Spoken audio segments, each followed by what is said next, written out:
I've been a police officer a little over 26 years with the NYPD. I started out as a beat cop and worked my way up to be a detective. The whole time, I was hiding my past. Everyone's heard the story of a cop infiltrating a gang.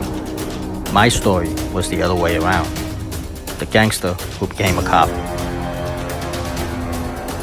For 26 years, I had to hide the truth from everyone. The NYPD, the gangs, and even my own family. The story that I'm going to tell is going to shock a lot of people.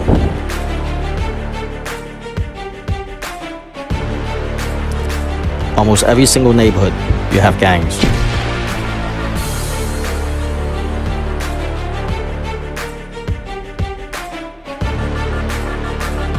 And I was in the center of it all.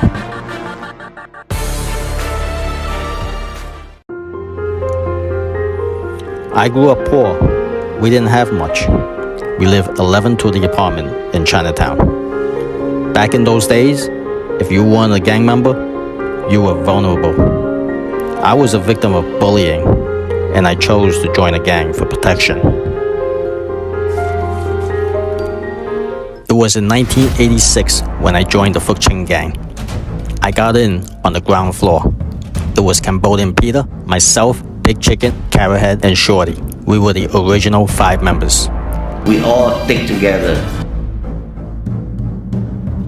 White Tiger, Green Dragon, Blue Shadow. All the Chinese gangs had an understanding. As long as you stayed on your own turf, you wouldn't get messed with. In the Phúc Chinh gang, I was safe. It gave me confidence in the way I dressed, acted, and spoke, because I knew I had the backing of the gang behind me. And I had the power over life and death. We weren't afraid to do what we needed to do.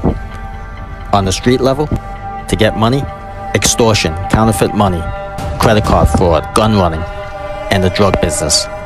Every gang had a piece of the action. Always had cash, a lot of cash. And they all together, they made it big. They were that good at what they were doing. I was on top of the world. Then came BTK. They didn't follow the street rules that the Chinatown gangs had. It was BTK that caused a lot of the chaos. So Chinatown started to get wild. The homicide rate in New York City was around 2,400 a year. I got shot a couple of times, and I'm lucky. I'm still here. I went to a party with the gang. Went to the bathroom. This guy comes out with like 7, 8 guys. They said to me, Binandong. So I told them, Phúc Chinh. Next thing I knew, I was stabbed. The people I grew up with, they die, they get shot, they go to prison. It was like a light switch. I needed to get out, and I applied for the New York City Police Department. On paper, it shows me as a responsible, law-abiding citizen. I only got 1 traffic violation, but getting into the NYPD isn't something that happens overnight. It takes years. And the whole time, I was still actively involved with the gang, but I stayed under the radar. Then one day, I got a phone call. You're going to be a police officer in less than 24 hours. You're getting sworn in. I had the opportunity to get out, and I took it. So I disappeared. I sold all my businesses, disassociated myself with all my friends. I got rid of everything. So nobody knew I was going to be a police officer.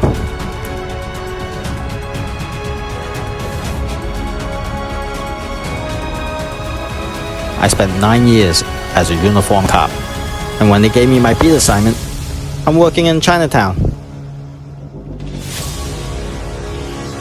I started noticing that my 2 lives ended up not being that different. The culture of the NYPD.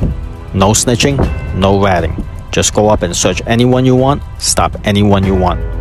I guess I went from one gang to another gang. The biggest gang in New York, you can say. The gang life was a thing of the past, but now it's time to reveal the truth.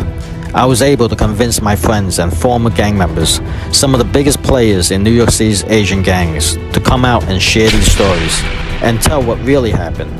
Who did it, how we did it, when we did it. We're gonna put the pieces together to rewrite New York City's Chinatown gang history.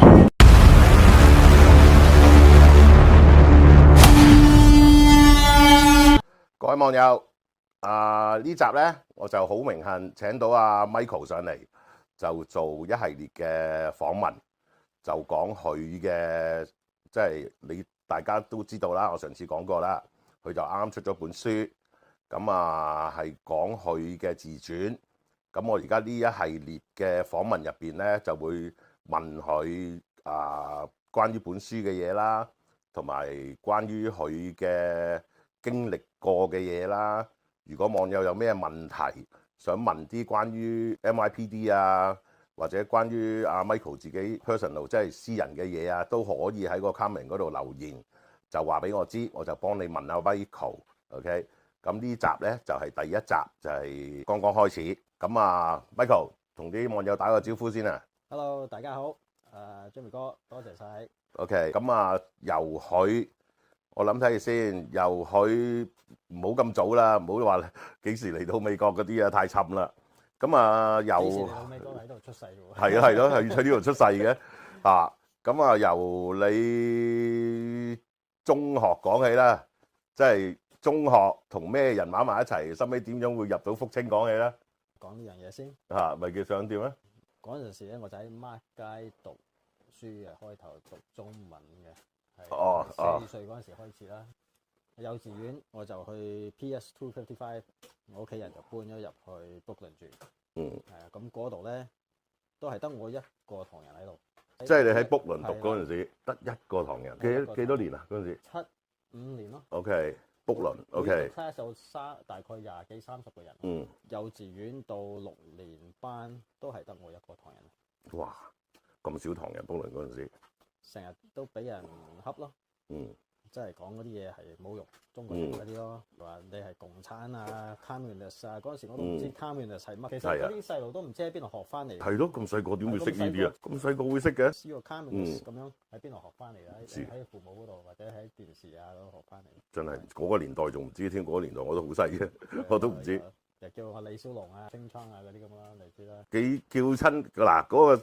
以我所記得，以前咧啲人一叫親你李小龍咧，真係漏打噶啦，夠唔夠膽同佢打，佢就叫你做李小龍噶啦。成日打交噶嘛嗰陣時。喺學校。係啊。同咩族嘅人打最多咧？白人又有，黑人又有。反而啲女上人少啲。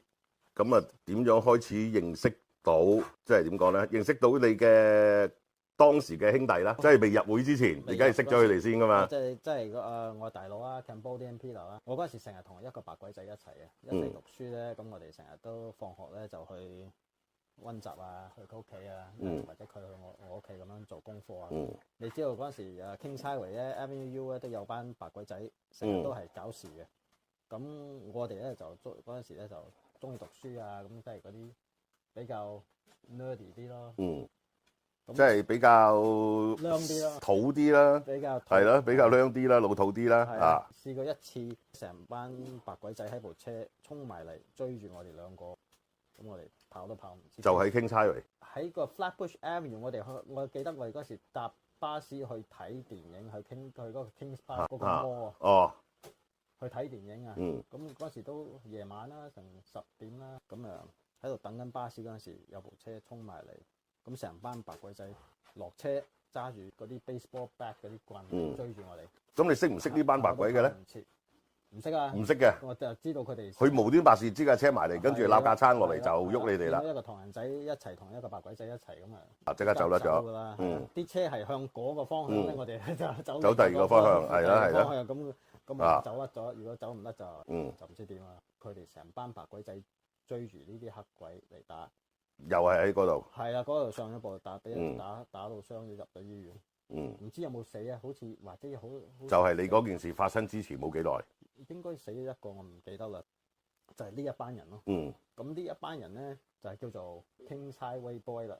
Avenue U 又有一班人咧就叫做 Avenue U Boy，係啲白鬼仔嚟嘅。咁佢哋成日都係中意搞事啊，即係如果你係唔同嘅佢哋嘅顏色嘅入去佢哋嗰個地區咧，佢哋就繼續搞事咯。我記得有一次，佢哋咧就中意喺嗰個戲院蒲啊，咁咧又聽講翻嚟就係咁嘅，喺度街聽翻嚟嘅。咁佢哋咧就成班白鬼仔就喺間戲院入邊睇緊戲。咁咧有2個唐人仔同佢哋啲女朋友就坐喺中間嗰度睇緊電影，而家嗰啲白鬼仔就攞嗰啲 popcorn 食緊 popcorn 攞嚟掟你個頭。唐人仔咧就起身就掹炮。咁你知道白鬼仔中意帶住啲棍啊、刀啊、蝴蝶刀啊嗰啲啦，佢哋好少掹槍嘅。係啊，好少掹槍陀炮嘅，但係啲你知道唐人仔就個個陀炮嘅，差唔多個個都陀炮。係啊，係啦。如果你係初離譜嘅，你肯定陀炮啊！佢掹啲炮出嚟，咁佢哋一掹炮出嚟，佢哋梗係走啦。跑到出去戲院出邊咧就射佢哋。我哋點知咧？就係嗰陣時我咧就啱出嚟就跟咗個 Cambodian Peter。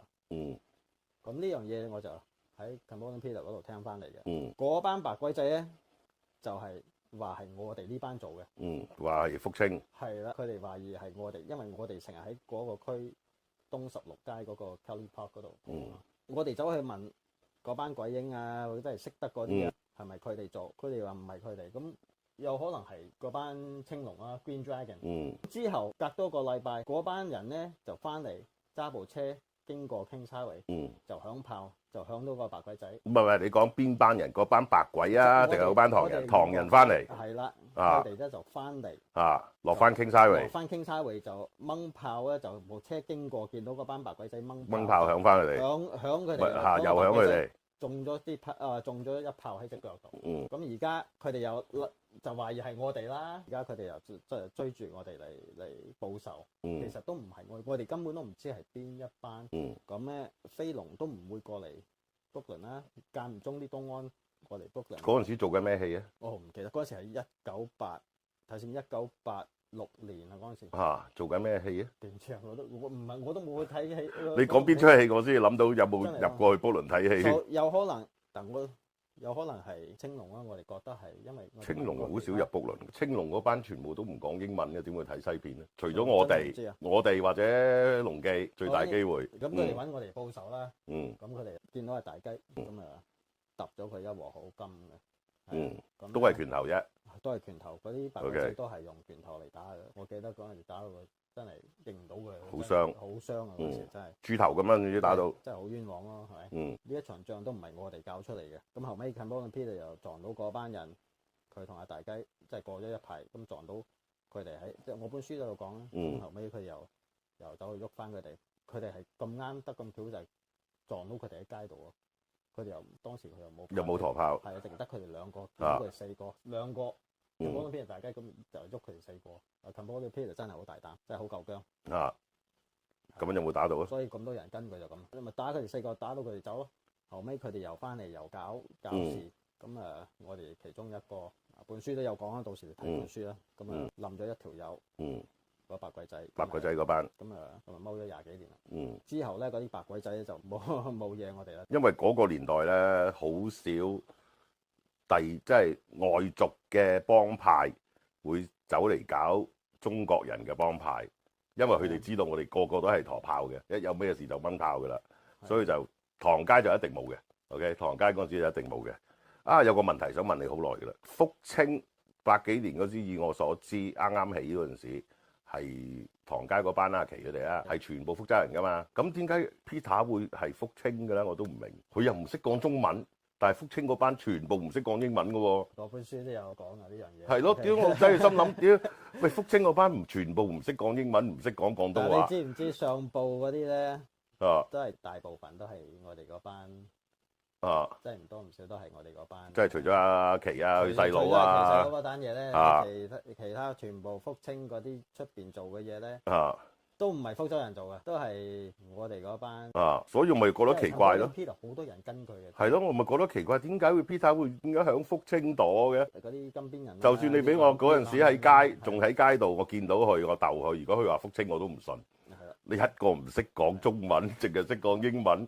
但係話自己係福清，但係福清個阿頭係唔識講英文嘅，點溝通咧？所以我覺得好奇怪呢個問題真係。但係唐人街都有一班都係廣東人咯。廣東人都好少，有，不過好少。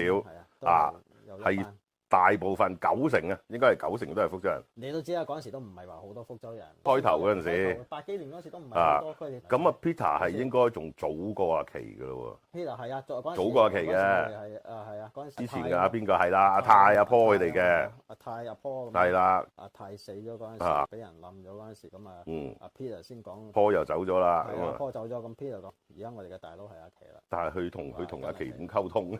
阿奇未入去之前唔識英文㗎嘛？係啊。 Peter 有個大佬噶嘛？哦，OK，我本書都有講， OK，係一級一級咁上。咪咯，我就覺得奇怪點溝通咧佢哋。咁佢哋又係同阿奇接觸噶嘛？哦，咪咯，我都喺度諗嘅話，點解會咁嘅？OK，咁啊嗱，嗰陣時係呢件事發生嘅係86、87。報紙登嘅嘢咧好多，嗯，有啲就話係飛龍做嘅，有啲又冇講話邊個幫派嘅。到時睇本書你就知道好多嘢咧。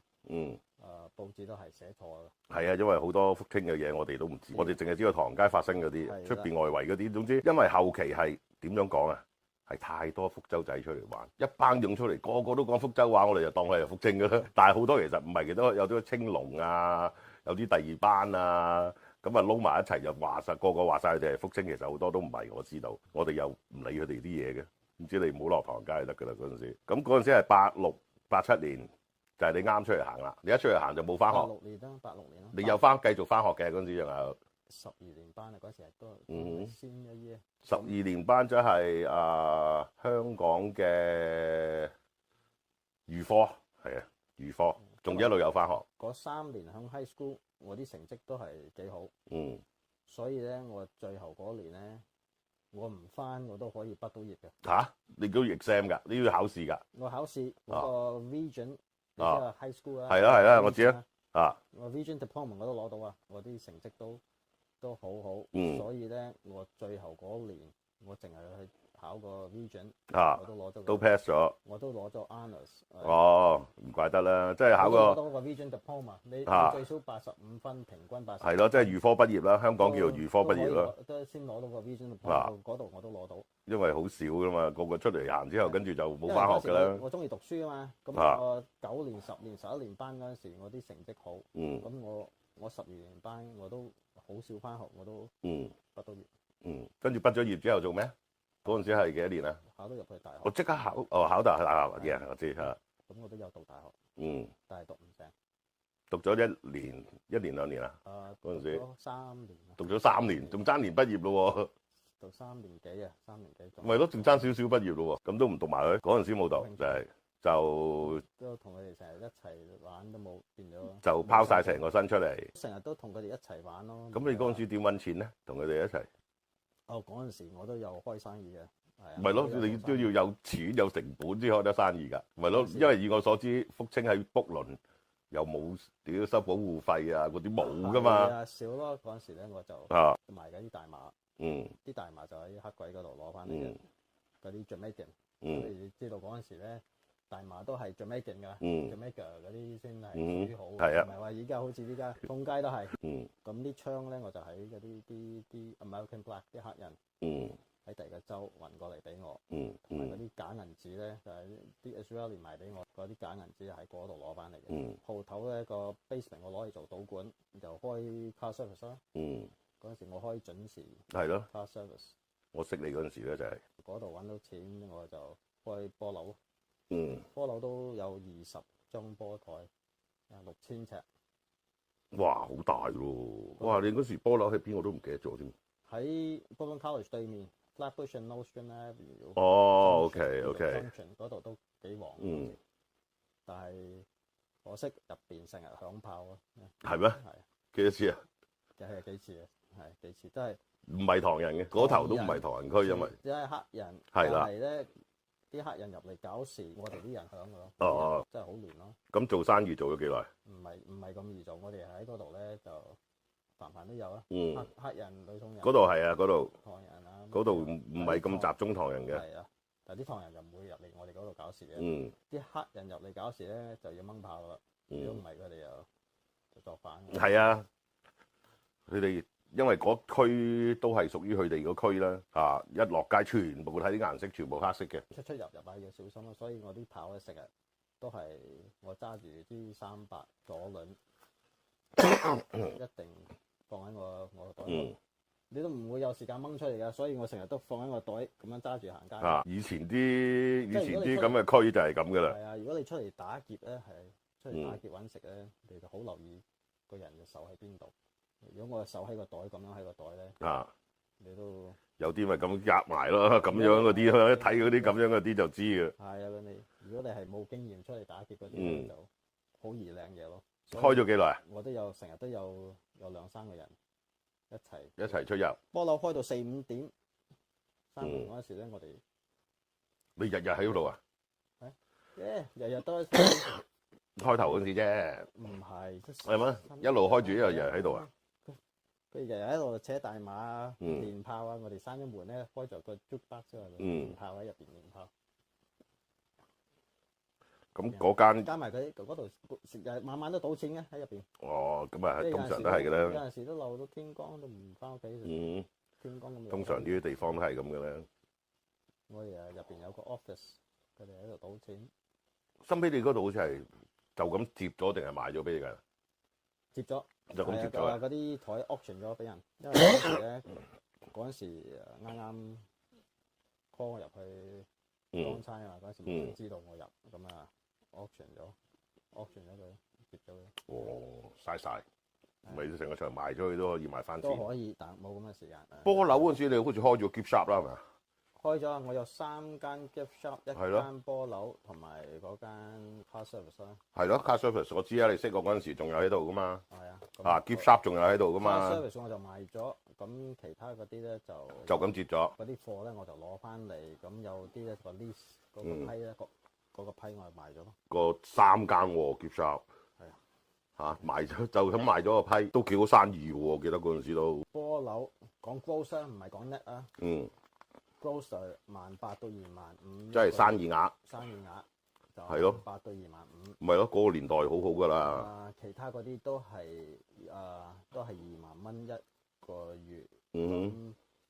賭館嗰度，我4張麻雀台同埋嗰啲 Joker poker machine 兩部 Joker poker machine，一張係poker table。一張啤牌台，2部老虎機，好生意都可以1000蚊1晚咯。如果係好嘅，好好噶啦，嗰個年代。咁個 car service 嗰度咧就都係嗰度都係成差唔多1000蚊一日嘅生意，close 生意額，即係總共生意額。嗰陣時我接咗手嚟做嗰陣時得2部車，咁我嗰啲揾到嗰啲錢咧我就投資翻落去個生意。咁起到去12部車嗰陣時就賣咗俾你個 partner。唔係賣咗俾Tommy 就係。Tommy 嗰時唔係你 partner 咩？唔係，佢嗰陣時係個司機。嚇，佢司機嚟㗎？係啊。我就知道，我仲一向以為佢同你兩份嘅嗰度。No，佢係司機。咁嗰陣時我請佢同佢大佬阿 Jackie 啊嘛。司機佢同Cameron Peter 個大佬有關係嘅。咁我賣咗俾佢咯。Tommy 走咗啦，你知啊？知道。我都有。我都有去。走咗好幾年啦。咁咧93年嗰陣時，佢哋寄封信。叫你入警校。係啊，嗰陣時咧，我覺得仲未係啱時候，因為嗰陣時我又揾到錢，加埋我班兄弟仲喺度，咁後尾隔得1年，咁又好多都俾人拉入咗去啦，跟住你就即刻閃啦。有啲又俾人殺死啊，有啲人拉咗入去啊，受傷啊，有好多啊着咗草啊，唔知去咗邊啊，着咗草啊咁啊。通常都係嘅啦，呢啲啊。咁啊，索性全部賣晒，犧牲晒啲生意，咁就即刻閃啦，就即刻入警校啦。咁你出嚟行嗰幾年啦，有冇正式同邊班打過仗咧？講真。BTK 本書有講。同 BTK 啊。Canal Boy 嗰陣時佢哋叫做 Canal Boy。Canal Boy 喺卜倫係蒲喺邊度㗎？真係唔知喎。咪近住 Edward Murrow 嗰個 high school 咯。就係嗰間 high school 嗰度啊。嗰時係我哋喺嗰度蒲先嘅。你係同邊班 Canal Boy 啊？阿泰嗰班就喺唐人街㗎嘛。咁你卜倫嗰班係邊班？我真係唔知。卜倫嗰班都屬於係佢哋嘅，因為佢哋係都係屬於佢哋嘅，但係嗰班先係分開咗啫。係啊，但係卜倫有卜倫個大佬大㗎嘛。卜倫嗰個咧就Uncle Sam。係卜倫大馬㗎嘛。係啊。咁你開頭同佢哋關係，你哋同佢關係好好，收尾做乜要同佢哋打仗？關係都幾好，嗰時我哋一齊出去打劫㗎，嗯，拍埋同佢哋一齊出去做打劫咯。咁後尾分贓不勻。因為羅伯頭咯，哦，你識啊羅伯頭？我知你知道佢人係點，啊，佢嘅性格係點啊？嗯，佢係竹升性格。係啊，竹升性格。嗯佢有一次我哋去 party，嗯咁樣我哋一班喺度，咁佢話 Canal Boy BTK 又有一班企喺我哋對面。嗯，咁啊，識得嘅喎。識得啊，但係佢哋嗰班好多人啊，咁啊即係有唔係話個個都識得咁。哦，即係識幾個，識幾個，有啲唔識嚇。咁佢哋咧就又係識我哋幾個。嗯嗰晚咧佢哋有好多啊，嗯，十幾廿個 BT 喺卜倫 party。卜倫嘅 party，嗯我哋好似有7、8個。嗯咁啊，羅伯頭走去游泳廁所，嗯咁有個 BTK 企喺隔離屙尿，咁你知啦，羅伯頭望下咁啊，嗯，照高人哋碌嘢細咁，咁你話佢嘅性格係咪好細路啊？係咪？黐啊！因為你知啊，大頭啊，唔係大啊，啊，蘿蔔頭，蘿蔔頭，啊知道佢幾高大啊？嗯咁樣就得罪人，咁佢出嚟咧就成班 BTK 圍住佢，嗯捅咗佢一刀咯。但係你始終都係同佢哋熟㗎，開頭。係啊，咁你可以發生咗呢件事之後，可以叫佢哋出嚟交代㗎。有咩講啊？嚇，捅咗佢一刀，咁梗係賠錢啊，諸如此類啊，點啊？冇得講。擺和頭酒啊，諸如此類啊。嗰陣時我哋幾興位，咁冇邊度有得講啊？呢啲啊嘢係哦冇得 OK 講㗎啦。嗯嗰時我哋開始，我哋即刻當晚我哋出去報仇㗎啦。嗯，分開兩班走去報仇。咁啊 ，Shorty 又分咗一捅咗去邊度啊？捅咗一刀，捅咗佢呢度後邊，後邊啊？後邊喺後邊捅佢喎。後邊捅咗佢，嗯捅咗佢。個醫生都講話佢捅過啲啊，到個 liver 㗎喎。係啊，嗰啲血咧喺個地下好似嗯擎晒，好似一個蛋糕咁樣啊，啊，黑色嘅嗰啲血。個醫生都講話佢可以走得㗎啦。 80走得㗎。嗯，因為嗰陣時係80年代尾，你講緊差唔多係好 PDK 好少用刀㗎啦，佢唔用槍算好好㗎啦。攞佢哋手伸入去嘅嗰度，係咩？手伸入去又會刀啊帶咗入去。就係唔知你點解嗰啲人個個都手伸先入到去。嗰度係間學校入邊。哦，學校入邊添啊？唔知好似嗰啲大學入邊嘅嗰啲 party。嗯。定係 high school 我唔記得啦，但係佢哋有人手伸啊先入到去嘅。因為佢哋又以我經驗，80年代去新 party 一定陀炮。如果俾我哋唐街嗰啲炮喺部車啊，所以佢哋咪衝出去。係啊，喺部車嗰度咯。咪咯，一定陀炮嘅，唔會陀把刀咁少嘅。陀把刀點解刀捅佢已經算係好小事㗎啦，好深啊捅得。你諗下嗰啲血啊！喺個地下嗰度，好似一個蛋糕咁樣。係入邊嗰啲血咯。黑色嘅。嗯。唔係好似你做戲咁樣，呢啲血咧紅色嘅。嗯。係停晒好似嗰啲膠路咁。佢喺入邊嗰啲血啊，唔係淨係 skin 嗰啲血啊。當晚我哋又開會又報仇，咁啊第二日我哋又分開兩班啦，去炒佢哋啦。咁我同 Cambodia Peter 一班，咁 Shorty 又另外又一班，Shorty 佢哋嗰班去波樓炒佢哋。我哋嗰班就去嗰個 park 嗰度 ，Parkside 嗰個 park 湊佢哋，所以咁樣啊 ，Shorty 靚咗嘢咯，又喺入邊踎10幾年咯，報紙又唔會講。咁啊係。第一。蘿蔔頭，你識未住？佢嗰陣時幾多年啊？嗰陣時係8幾啊？87、88。87、88年嗰陣時。係啊。因為蘿蔔跟住跟咗東安噶嘛。之後哦係啊，87啊，因為 Shorty 87入咗去。你之後同咗東安玩噶嘛？係啊，後尾我第一次識佢就係喺公所見到佢嘅，同班僆仔一齊上嚟。係啊，之後佢咪離開我哋福清，走去同你哋咯。係咯。一齊咯。你哋一齊東安咯。啊！所以我都唔知佢俾人捅過。係啊，嗰陣時蘿蔔頭同我一齊，同埋嗰個 Richard Chan 都同我一齊。Richard 啊嘛，係啊 ，Richard 啊走咗啦。又後尾又跟你咯，咁啊。唔係跟我，係跟我啲僆。Richard 跟下邊個噶嘛？後尾又離開福清，又跟你咁啊。俾飛龍。俾人搞掂咗啦 ，Richard， 哇，都好多年咯。係啦，嗰陣時蘿蔔同你一齊上嚟嘅。都有登啊。我本書都有講。公司蘿蔔同你一齊上嚟嘅，啱啊。87年係啊。Richard 又係竹升啊嘛。佢係幾個竹星仔一齊跟我嗰個啊嘛，跟咗都有2年啊，都有2、3年噶啦，跟住就俾人搞掂埋啦。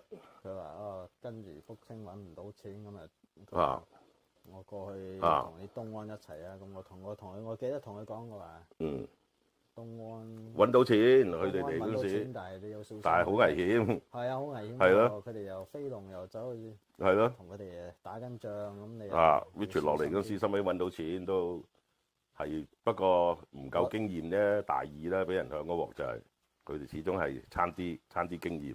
咁啊，同 BTK 打，咁佢哋有冇響翻嚟啊？佢哋冇落去刮翻你哋， BTK 周圍都同人打仗，最打得勁嗰年，我知啦。啦八啊喺墳場嗰度又俾人響，喺你哋 East Bowie 嗰度係啊係啊俾人響。佢同阿 Sunny 佢哋嘈啊嘛，計嗰陣時應該係八仲有九啊一路咁樣打落去咯。咁後尾我哋嗰班咧就，佢記唔記得嗰日有3個 BTK 喺停車場嗰度嗯，俾人冧咗啊？係咪 City Hall 嗰度啊係啊， ？City Hall 嗰單啊嘛，唔係你哋嗰單係鬼影仔啫，嗰單係拉晒㗎，我記得嗰日邊個先講過，唔係鬼影仔做嘅咩？唔係鬼影，係福清喺停車場啊嘛，俾人打啦，係啊，俾人打死㗎嘛，三個。 3個 BTK 啊！嗰、個咩名啊？做開槍嗰個叫咩名？屌嗰日先講完，而家唔記得咗啦。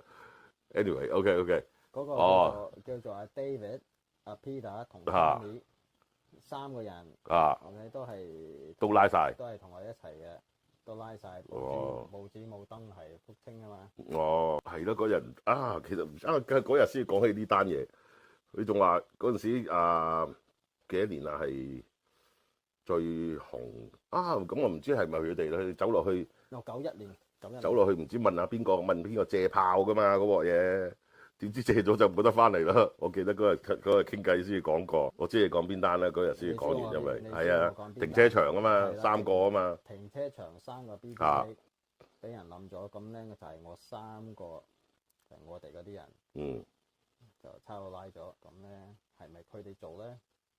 嗯，就冇人知啦。係啦，嗰陣時因為嗰陣時冇咁多閉路電視，係啦。如果而家哇，我諗你走去邊度都閉路電視影晒。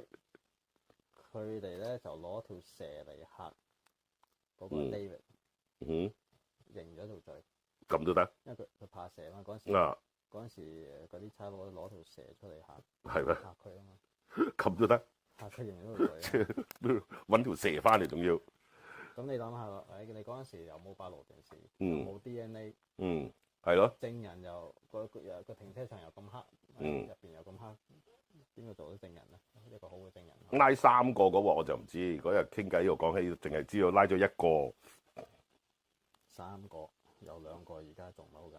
嗯呢個 case 佢有 appeal，但唔知佢 appeal 成點。同埋以前好少判分開嘅，都係一齊嘅。就算你好似我訪問傑仔嗰度講過啦，不論你判5個終身又好，6個終身又好，都係咁多年嘅啫。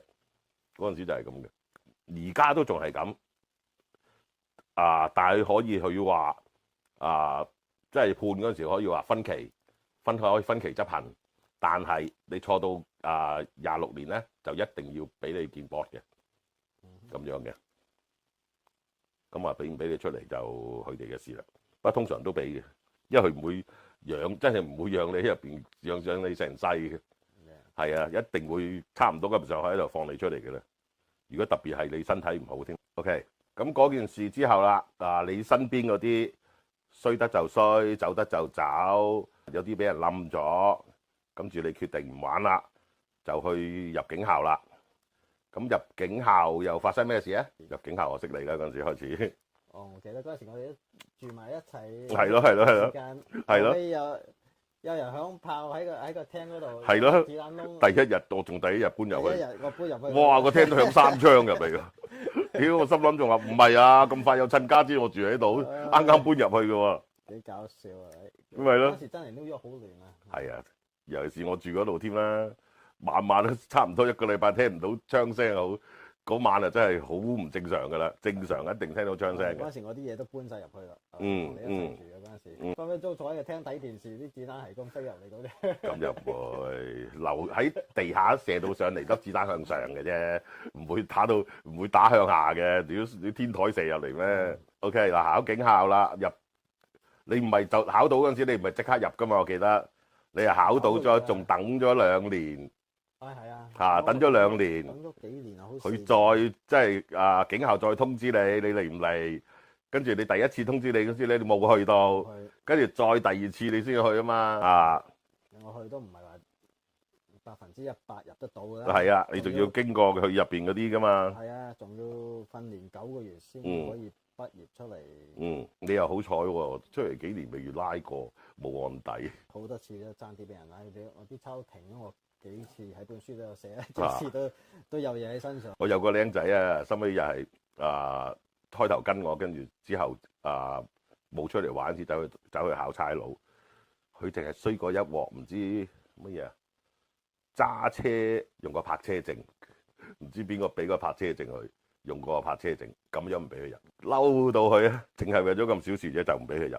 因為有好多人考啊嘛，嗰陣時我考好似有聽講咧，就有6萬個人考，就請2000個。但係聽講而家考咧，總之你唔係即係唔係好重罪嘅咧 ，misdemeanor 嗰啲全部俾你入喎，而家嗰啲。而家呢份工都冇人想做啦。係咯，我聽講佢哋話而家好易入，一個 NYPD， 一個就係 correctional， 即係獄警。佢話呢2範，特別係你係唐人啊，識講bilingual啊，識講兩種語言嗰啲咧，佢話一定收你嘅，除非你真係犯咗啲好嚴重啊、毒品啊、謀殺啊嗰啲罪嘅啫，輕罪佢一定照收你嘅。而家就係、以前係好難嘅，以前係少少罪佢都唔收你噶啦。咁啊講下你咩啦？講下你嗱啱啱畢業，當你啱畢業出嚟。仲係我哋叫做咩守行為時間2年咯，2年守行為時間啊嘛。我哋訓練9個月喺入邊9個月，同出嚟正式做嘅係完全唔同咯。即係喺入邊教你咁樣做，出到嚟咧就唔同噶啦。我覺得嗰陣時做警察都 OK 啦，因為多人啊嘛。嗰陣時個 department 好似有3萬幾人，36000。但係嗰陣時都好少唐人嘅啫，好少，唔係咁多。聽講係我入嚟嗰陣時係得500個，即係全個紐約警隊得500個。大概500個，但係500個 Asian 喎，即係 Asian 咧就係亞洲人，係啦，包埋印度人嗰啲咯喎。係嗰啲啊，係啊，少到好多人見到我都唔會覺得我係差人咯。但係試過好多次啦。有一次咧，我泊部車喺差局門口，有一個白人咧，真係估都估唔到我係喺嗰度做工，我係差人咯。佢係做嗰啲整路嗰啲人咯。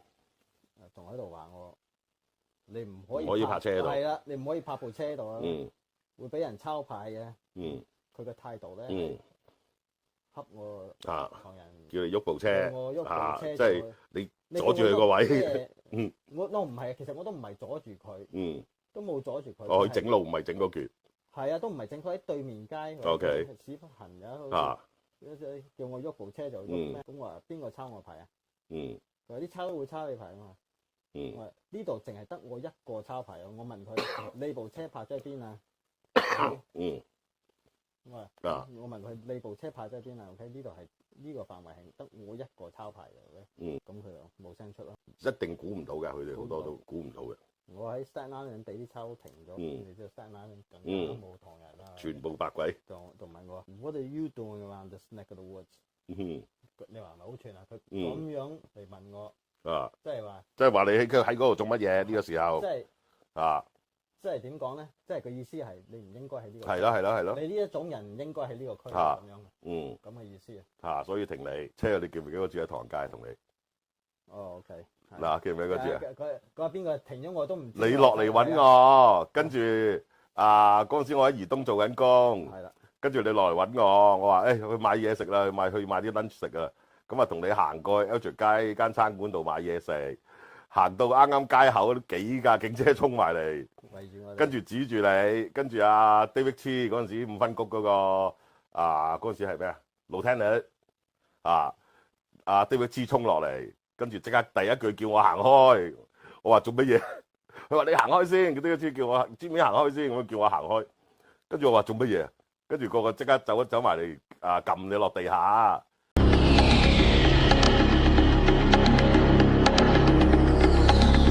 最佳拍檔。你唔好咁串啊！呢個球場我睇晒㗎，你邊度㗎？睇晒啦。